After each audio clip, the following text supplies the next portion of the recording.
a car to the finish. Andy talks us through a qualifying lap of Le Mans. Okay, now onto the start-finish straight. All I have to do here is go up through into 5th gear. We come up to the Dunlop chicane, which is very, very tricky because you'll continue into turn when you really want to stop. You go down into 4th gear, just a slight flick to the left and right, through the Dunlop chicane, then up over the brow where the car goes light, and sometimes the tail end just gets away from you with a little bit of wheel spin. Into 5th gear, down to the S's, very fast, into 4th gear. Another left-right, but very much faster than the Dunlop chicane. Stay in 4th, up onto the red limiter before Tete Rouge, which leads you onto the famous Mulsanne straight. I'm staying in 4th gear to save the gearbox here. Accelerate very hard out of here, into 5th, into 6th. And then basically all you have to do for the next few seconds is just sit there and enjoy the scenery. All you can really see coming down the straight of the corner are just the signboards, the meters to go before you arrive at the corner. What I'm looking for is the 200 meter board.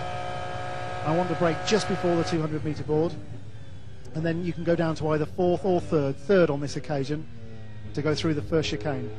There's some traffic in front, so I want to get a good exit and pass them on the way out, if they wait for me. Accelerate hard up to 3rd, 4th, 5th, past the 2 cars, up into 6th gear, and we've got another period of time where we're just waiting, looking for the signboards to the second chicane. This one you could brake about 10 metres later as you're arriving slightly slower than you were into the first chicane. This time it's definitely 3rd gear. Gently with the gearbox. Pull the car in.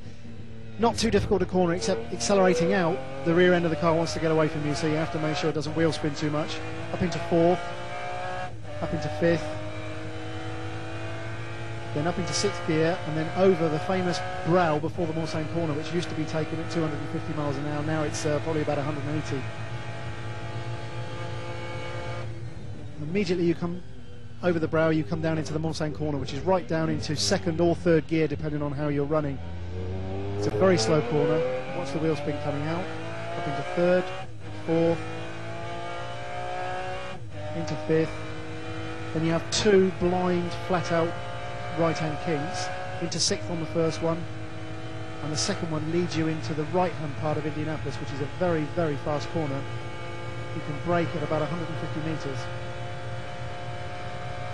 and be very smooth as the car goes through the right-hand part, and still braking very hard down into 4th gear for the left-hand part of Indianapolis.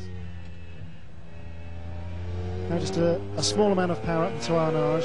Harrod is a very slow corner with virtually no grip. You have to be extremely careful with the car here so as not to spin. I'm taking it in 3rd gear, accelerate out, up into 4th, up into 5th. There's now a blind left king, into 6th, and now we come to the Porsche curves. We'll approach those very fast in 6th gear. It's a whole series of corners. If you get one of them wrong, it all goes wrong completely. I go into 5th gear for the first one, which is a right-hander. Then the left-hander is taken in 5th. The next left-hander in 5th, and then straight down into 4th gear for the right-hander. You have to keep very, very tight here. Don't let the car get out wide because it's very dirty out wide. And then the last left-hander is a very nasty off-camber corner, which catches a lot of people out. Then up into 5th gear, through a little right-left. We stay in 5th now, all the way up to the 4th chicane, which is taken in 3rd gear. In fact, there are 2 chicanes, left, right, left, right. To be very tidy here, so as not to overheat the tyres. Accelerate hard out, press that radio button and tell them how much fuel you've used again. The circuit has changed considerably over